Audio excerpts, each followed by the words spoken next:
Chers membres fans, bonjour. Il s'agit aujourd'hui du 5e et dernier épisode de notre série Vaincre le Slice. Alors, ce 5e épisode est vraiment à l'attention de ceux qui, dans les épisodes précédents, n'ont pas trouvé les modifications qui réellement leur ont permis de sortir de ce fameux slice et qui donc s'estiment probablement comme des cas désespérés. Le but de ce 5e épisode, ça va être de vous donner toute une batterie d'exercices, 5 pour être précis, 5 exercices qui n'ont pas de lien forcément entre eux, qui ne sont pas, je dirais, dans une seule ligne pédagogique, mais qui vont par contre vous faire ressentir probablement des éléments clés qui vraiment vont vous faire sortir d'un phénomène de slice. En tout cas, ce qui est certain, c'est que vous verrez, au travers de ces exercices, que votre trajectoire de balle va forcément évoluer et que forcément, elle ira vers quelque chose qui est tout sauf un slice. Premier exercice. Nous sommes au practice, une balle devant nous. Je vais essayer d'imaginer ce que va faire mon club dans un coup normal, avec une balle posée au sol.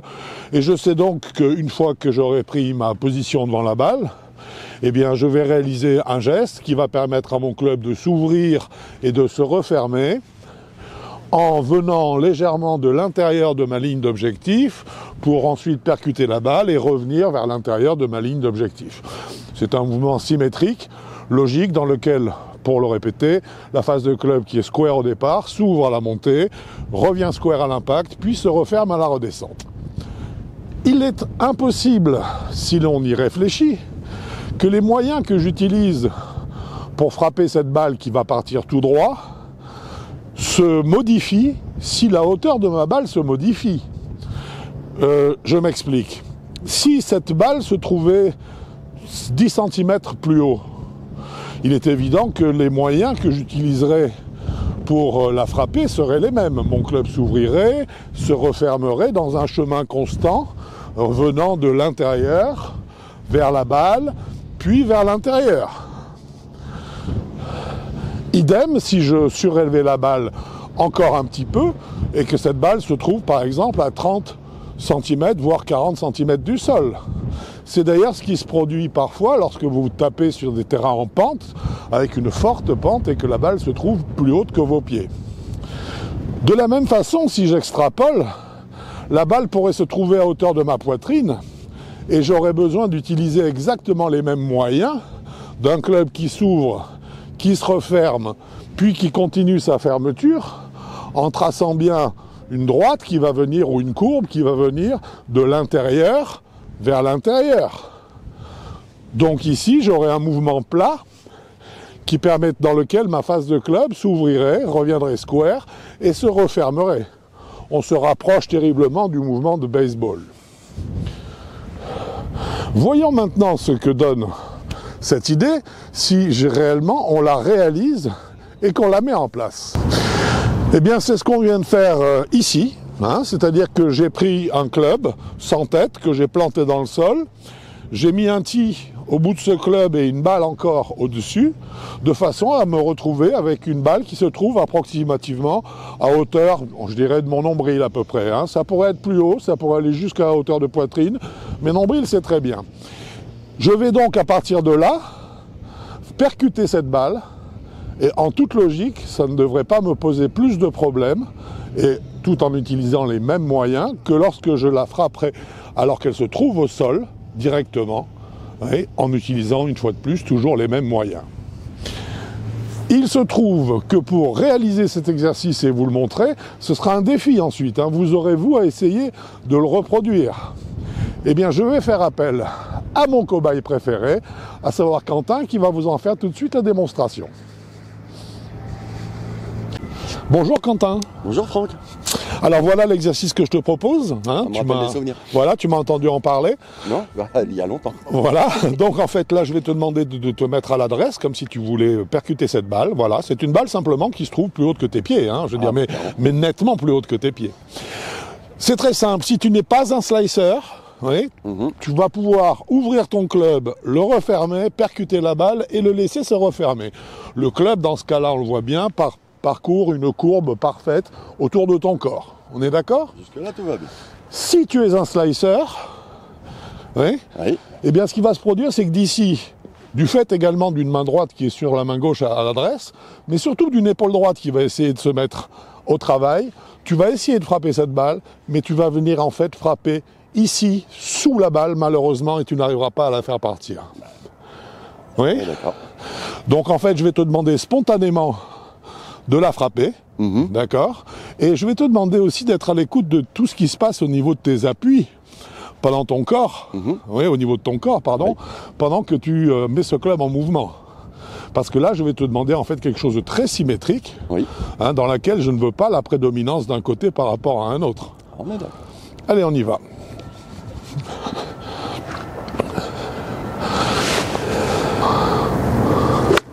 Bien.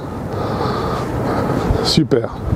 Super. Bravo, bravo, parce que tu as réussi réellement à garder, je dirais, ton club exactement au même niveau.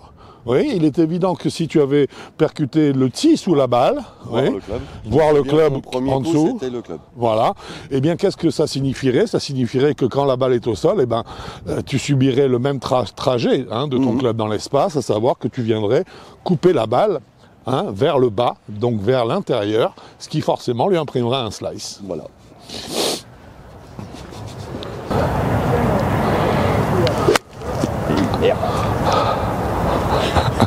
Ah, ça vient vite, hein. Allez, on recommence. Et oui, ben oui, c'est la difficulté, elle est là, hein. Oui, désolé pour le gros mot. C'est rien. Voilà. Tac, tac.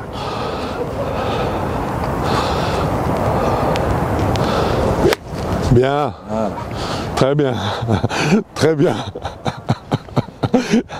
Tu as parfaitement illustré l'exercice. Hein, donc vraiment, je t'en félicite. C'est un exercice qui est essentiel. Si vous êtes capable de frapper une balle qui se trouve à hauteur sans toucher ce qui se trouve sous la balle, votre plan de swing est juste. Il n'y a aucune raison que vous restiez un slicer. Alors bien sûr, si vous n'avez pas un shaft sans tête de club, donc si vous n'avez pas le petit matériel qui permet de mettre en place cet exercice, faites-le de façon très simple. Vous vous mettez devant une haie, hein, vous choisissez une feuille qui a une couleur un petit peu particulière pour la reconnaître, vous prenez un club et vous visez cette feuille et vous essayez de faire des swings à plat pour attraper cette feuille ou la balayer au passage. Hein, si vous systématiquement tapez en dessous de la feuille, eh bien, il va vous falloir réfléchir à comment organiser votre gestuelle hein, dans la préparation et dans la relance pour pouvoir venir balayer cette feuille particulière.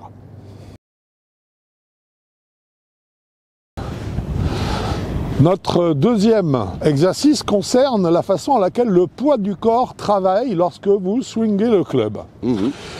Trop souvent, les slicers vont à la faute pour une des deux raisons qu'on va évoquer. Première raison, on en a déjà parlé, c'est l'effondrement, une fois arrivé en haut de la montée, du joueur sur sa jambe gauche. La jambe gauche s'effondre, forcément ça permet au rotatif de prendre le dessus, le club est projeté vers l'extérieur de la ligne de vol et forcément à ce moment-là il va revenir vers l'intérieur de la ligne de vol, cette fois-ci avec une phase de club bloquée pour éviter que la balle n'aille à gauche. Directement à gauche.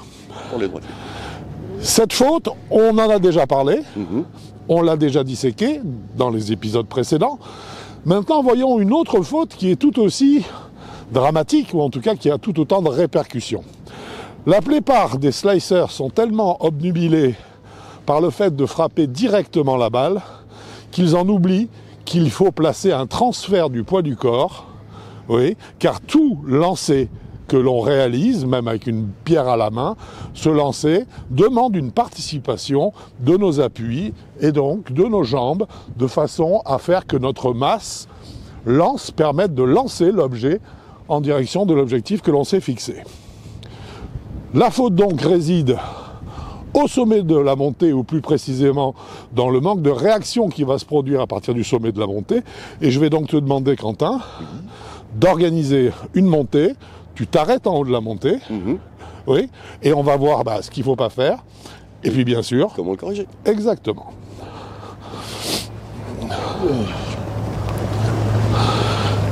Là, ici le poids de ton corps est, je dirais, globalement venu s'appuyer sur la jambe arrière, ce qui est tout à fait logique hein, lorsqu'il s'agit d'un lancer. Eh bien, la faute la plus commune que l'on retrouve, c'est que d'ici, le poids du corps reste sur la jambe arrière et le joueur va venir rester sur cette jambe arrière et forcément, tu l'illustres très bien ici, va bloquer ses mains parce que le club revient forcément vers l'intérieur. Voilà, et sinon, bah, c'est direct. Si jamais il passe les mains, hein, ce que nous avons vu bien sûr dans le travail de la phase de club, cette fois-ci la balle partira à gauche toute et ça, intuitivement, le joueur sent qu'il ne faut pas le faire. Donc, qu'est-ce qu'on va faire? Eh bien, on va frapper quelques balles de façon à être certain que le corps s'investisse, qu'il rentre dans la frappe de la balle. On va frapper quelques balles en faisant des coups tranquilles, des demi-coups, oui, ou des trois quarts de coups, peu importe, mais en faisant un pas en avant. Au finish. Exactement, c'est-à-dire que je vais frapper cette balle avec, non pas l'intention de terminer avec le finish habituel, pied droit sur la pointe, pas du tout. Je vais frapper des balles en laissant bien ma face de club se refermer, mais en accompagnant le mouvement par un pas vers l'avant. Je te laisse nous montrer ça.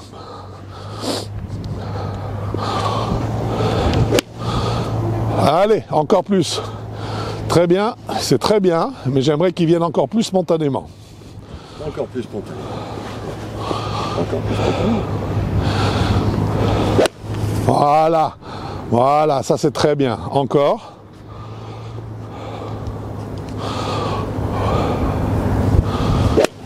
Parfait.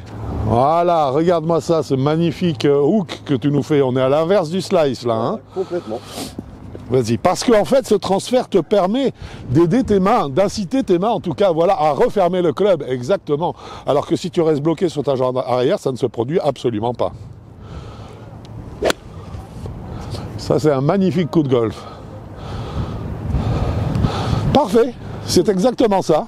Hein, Quentin vient d'en faire l'illustration parfaite. Hein, ces balles d'ailleurs, aucune d'entre elles n'a pris d'effet vers la droite, mais au contraire, elles ont bien pris un effet vers la gauche. Pourquoi? Parce que son transfert, qui a été donc volontairement trop marqué, et qui s'est traduit donc par un pas en avant, l'a incité à laisser sa face de club se refermer. C'est le deuxième exercice que je vous propose.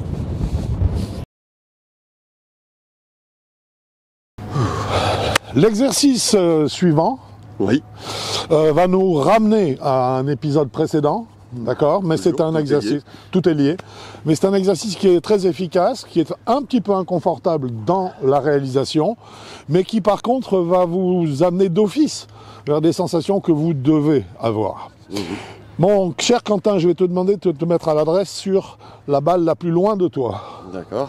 Comme vous le voyez, nous avons disposé deux balles. Quentin vise, se met à l'adresse sur la première balle et nous avons mis une deuxième balle juste à une longueur de tête de club de la première. Tu es à l'adresse sur la balle la plus éloignée de toi et tu as une position naturelle comme si tu allais véritablement viser et frapper cette balle. On est d'accord. Tu vas démarrer de cette balle-là, mais par contre, et c'est là que réside l'exercice, c'est l'autre que tu vas frapper. Voilà. D'accord? Comment, je m'en doute, comment Quentin va-t-il faire pour y arriver? C'est très simple, il va être obligé de décrire une courbe qui cette fois-ci se produira dans un sens de l'intérieur, donc de l'extérieur vers l'intérieur, et non pas de l'intérieur vers l'extérieur. Exactement. Il suffit simplement de changer l'objectif, et nous verrons ensuite qu'une fois qu'on ressent effectivement cette boucle, eh bien qu'on peut créer des ajustements qui fassent qu'on ne vise qu'une balle et qu'on ne frappe qu'une balle, mais avec un plan de swing cette fois juste. Voilà. Allez, on y va.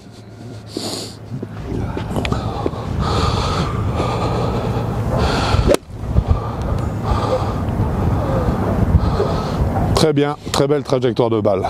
Encore une? Encore une.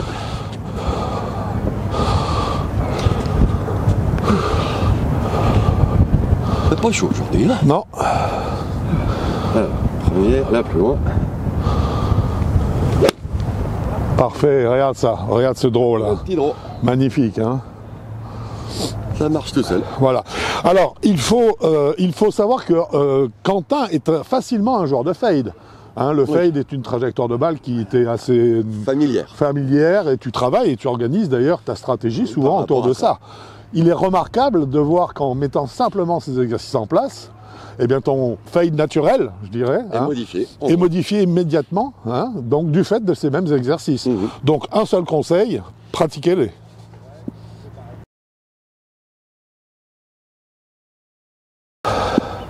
Quatrième exercice, mon cher Quentin. C'est parti. Allez, c'est le quatrième. On ne lâche pas le morceau. Hein. Dans le froid et la bonne humeur. Il y a un moment où il faut savoir se lancer, partir dans les extrêmes, tenter des choses qui sont véritablement différentes. Comme le disait Albert Einstein, la folie consiste à répéter indéfiniment une même opération en espérant que le résultat va changer. Non. Alors on sait que votre montée habituelle, si vous êtes slicer, vous produit à couper la balle de l'extérieur vers l'intérieur avec une phase de club ouverte, comme nous l'avons vu depuis le premier épisode de cette série Vaincre le slice. Donc eh bien, ce qu'on va faire, c'est qu'on va changer radicalement le sens de montée, de façon à voir les modifications que ça entraîne au niveau du plan de swing, pour voir si effectivement, enfin, cette montée différente va nous permettre de sortir du plan et de créer une trajectoire de balle, ou en tout cas un démarrage de trajectoire de balle qui soit effectivement différent. Quentin, pour ça, nous allons nous mettre à l'adresse. Oui. Tu vas nous montrer quel est ton sens habituel de montée. Bah, je suis par là. Voilà, ok. Revenons un petit peu sur le démarrage. Montre au ralenti les voilà. C'est tout à fait, voilà, c'est parfait. On revient, remontre-le encore une fois. Voilà, et bien maintenant ce que je vais te demander, je vais mettre progressivement les balles devant toi, et bien c'est de monter de plus en plus vers l'intérieur. Exactement, mais on va pas avoir peur de l'exagérer. Hein. Donc un peu plus vers l'intérieur, puis encore une balle suivante un peu plus vers l'intérieur, jusqu'à ce que tu aies l'impression de monter directement dedans, et on va voir les répercussions que ça aura sur en fait le chemin de sortie de club après l'impact.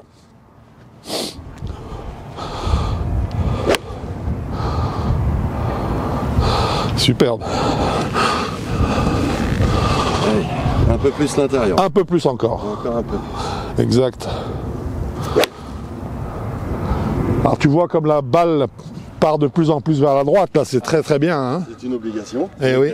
Encore plus. Encore. Voilà, regarde ça. Extraordinaire là. Hein. Ah bah oui. Voilà, là on est vraiment en train totalement, je te laisse mettre la dernière, on est totalement en train de sortir d'un plan de swing extérieur-intérieur. Ah oui, complètement, parce qu'en fait on te force à ramener le club à l'intérieur très, très rapidement, ce qui ensuite incite le club à ressortir également, mais surtout ce qui t'oblige à fermer les mains, parce que tu sens bien, même si c'est intuitif, que si tu ne fermes pas les mains, la balle elle va être à droite toute, socket assuré, limite, exactement. Hein. Donc c'est vraiment en testant le plus possible, un sens. Des sensations derrière, comment ça fonctionne et quel est le retour que ça doit avoir. C'est ça, et on comprend en fait qu'il y a une mécanique qui est différente. Hein. Je te laisse percuter la dernière. Toujours à plat? Toujours à plat, c'était formidable. Regarde ça. Là, on est à des années-lumière d'un plan de swing extérieur-intérieur. C'est un peu dérangeant quand même. Mais au moins, bien sûr. Cette partie-là est, mais c'est radical. Et oui. Là, elle est obligatoire. C'est exactement ça, c'est radical. Donc si on veut sortir d'un slice, on va vers ce genre d'exercice, on change. Alors pour vous, une façon de le faire qui est très simple à visualiser et qui va vous permettre de bien quantifier l'effort et l'évolution de montée que vous produisez, vous mettez la balle qui est devant vous, là, celle-ci, juste face au milieu des pieds, comme d'habitude. Voilà un sens de montée qui est en ligne par rapport à cette balle, donc coup normal, je dirais. Quoique, vous disposez 4 balles à l'arrière de la première. Vous frappez la première en montant le long de cette première balle, la balle suivante le long de la deuxième, la balle suivante le long de la troisième, et pour finir, le long de, de la quatrième, celle qui se trouve ici.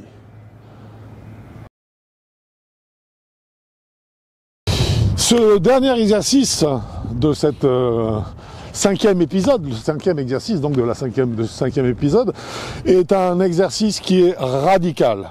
Il ne faut même pas se poser de questions, faites-le simplement et vous allez voir vos trajectoires de balle se modifier immédiatement. Ça va vous donner beaucoup de sensations qui sont très différentes de celles que vous avez d'habitude et il va falloir essayer de chercher un petit peu dans ce sens-là. Parce qu'en fait, ce sont des sensations qui sont à l'opposé de ce qui doit se produire lorsqu'on fait un slice.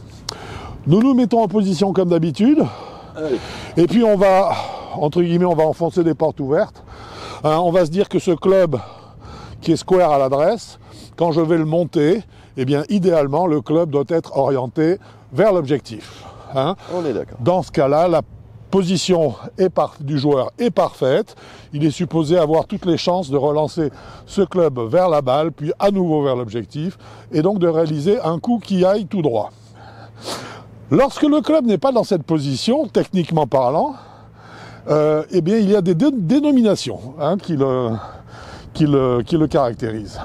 Par exemple, si le club est orienté en haut de la montée vers la droite de l'objectif, on dit qu'il est en lay-out. Si le club, au contraire, est orienté vers la gauche de l'objectif, on dit qu'il est en lay-in. Eh bien, mon cher Quentin, ce que je vais te demander, c'est ce que je vous demanderai ensuite de réaliser, c'est de monter, et une fois là-haut, de placer le club en lay-in, puis de percuter la balle. À partir d'un club placé en lay-in, donc globalement orienté vers la gauche de l'objectif, il est quasiment impossible de réaliser un slice. Il suffit donc de laisser travailler le club à la redescente dans un enchaînement tout à fait naturel. Oui, et nous verrons que cette balle ira partout, sauf à droite de l'objectif.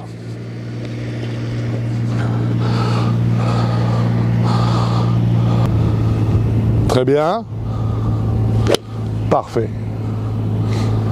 Parfait. Ton ressenti ? C'est que là, ça mérite de s'installer déjà. Oui. Il faut bien apprendre à s'installer parce que oui, bien sûr. Qui cherchent à se promener, qui cherchent à savoir où aller. Derrière, je suis obligé d'arriver et puis quand le club est 6, je suis obligé de passer. Tu es obligé de le faire passer vers l'extérieur tout en laissant tes mains se refermer. Voilà. Pas le choix. C'était le cinquième exercice de cet épisode, numéro 5. Eh bien, ça y est, cette série Vaincre le Slice en 5 épisodes est maintenant terminée. Je suis certain que vous saurez en faire bon usage de façon à résoudre ce problème, qui est un problème sur lequel nous reviendrons de toute façon de façon ponctuelle lorsqu'il y a des éléments dans d'autres compartiments du jeu, dans d'autres thèmes que nous aborderons, qui nous sembleront pertinents pour vous aider encore à améliorer vos trajectoires de balle. Merci de votre attention, à très bientôt sur Avis Golf et d'ici là, bon golf à vous.